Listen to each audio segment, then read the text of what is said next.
స్పష్టంగా ఈ ఎన్నికలతో ఏం తెలిపోయింది? ఈ రాష్ట్రంలో, తెలంగాణ రాష్ట్రంలో కాంగ్రెస్ ప్రభుత్వానికి, కాంగ్రెస్ పార్టీకి ఒకే ఒక్క ప్రత్యామ్నాయం బీఆర్ఎస్ అని ప్రజలు తేల్చి నిర్ద్వందంగా తీర్పిచ్చారు. దాదాపు నాకున్న అవగాహన మేరకు మాకు 38-39% ఓటు వచ్చినట్టుంది. ఇప్పుడు కూడా ఇంకా ఫైనల్ అయినట్లేదు. 38 వచ్చిందా 39 వచ్చిందా చూడాలి. డెఫినెట్గా మరి మంచి ఓటింగ్ శాతం మాకు వచ్చింది. నేనేమంటానంటే మరి సింగిల్ డిజిట్లో ఉండిపోయి డిపాజిట్ కోల్పోయింది కదా ఇవాళ ఇంకో పార్టీ.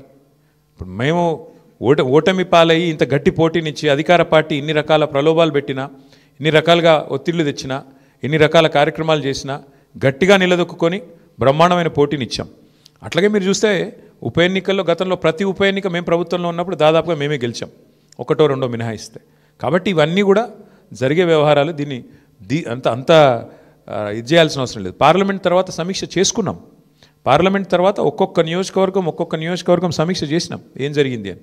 పార్లమెంట్ ఒక అసాధారణమైన పరిస్థితిలో జరిగింది. అప్పటికిప్పటికి వచ్చిన తేడా మీరు చూస్తే బీఆర్ఎస్ఏ ప్రత్యామ్నాయం, బీఆర్ఎస్ఏ ప్రధాన ప్రతిపక్షం అని ప్రజలు ఈ జూబ్లీహిల్స్ ఉప ఎన్నికతో స్పష్టమైన తీర్పిచ్చారు. సరే, సహజంగా గెలుస్తామని ఆశించాం, కొంత నిరుత్సాహపడతాం డెఫినెట్గా ఓటమి పాలైనప్పుడు, కానీ నిరాశ లేదు. అది నేను చెప్పేది.